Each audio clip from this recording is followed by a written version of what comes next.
This is Richard with 71 Innovation. I've been a match director for high power shooting for about 15 years now. The advent of the electronic scoring systems a few years ago has greatly reduced the amount of work it takes to clean up after a match. However, there's still a few key things that really can help out a match director and make sure that the system performs as well as it can going forward. I've always struggled with how to get this message across to the shooters and volunteers who are helping clean up. I decided maybe this video might be the way to do that. That said, let me set up a demonstration here and I'll show you what I'm looking for at our range. Your range may do something different. Maybe you have a video for yours as well. For the sake of this video, I really only need to set up one microphone system to demonstrate what I'm looking for and how to properly stow this system after a match. Let's start at the very beginning where it's the simplest, and that's really here with your access point. This is typically back at the firing line at the end of the match. Match director is usually busy doing a number of other items. Help him out, and if possible, just make sure that this ends up in his or her hands so that they have control of it, and they'll have it for their stats later after the match. I can't tell you how many times I've had to go looking for this because someone had picked it up and stored it with one of the targets and stuffed it in there, which is good because it wasn't lost, but I did have to go find it. So try to make sure that you know where that should end up. So that's the easy part at the firing line.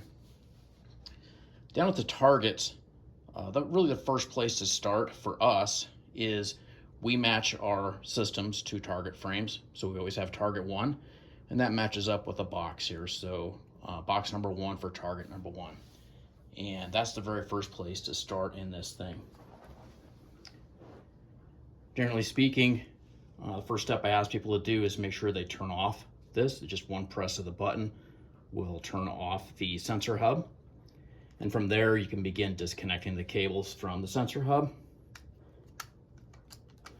And for us, we color code our cables to each of the target microphone bases, so that we know we have the proper length cable going to the right spot, and it just helps keep that organized, and it helps make sure that the right microphone base gets connected to the proper fitting in the sensor hub. So there's that part of it. So let's continue here with the sensor hub. Once all those cables are disconnected, you can see that we still have the microphone or the antenna cable. Now, all too often, I see this thing pulled tight around and wrapped in some way around the sensor hub.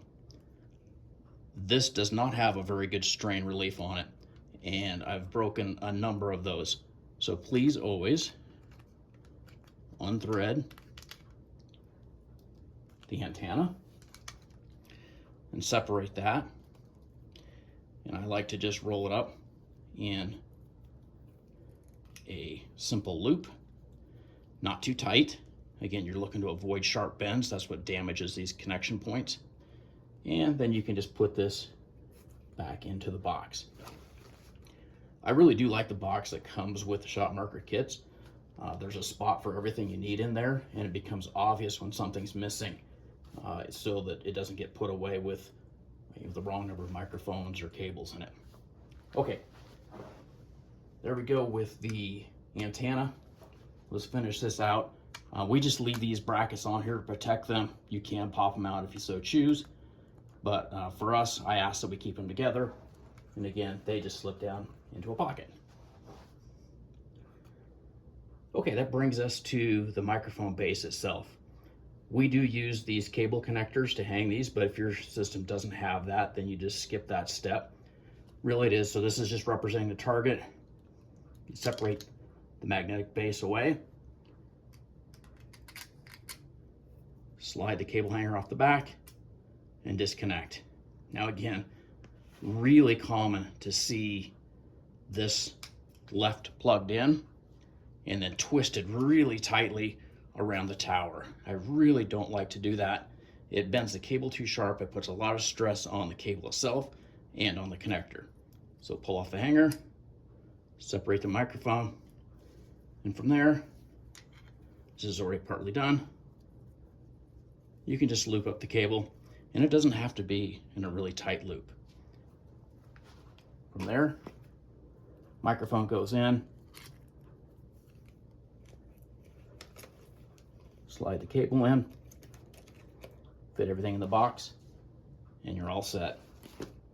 So just following those simple steps really helps organize the boxes for the assembly at the next match. But more importantly, it helps preserve the connection points and cables. That way you get good results at your next time you use the system. Hopefully you found this helpful. It certainly will help me if you can follow those steps in putting the system away. See you at the range.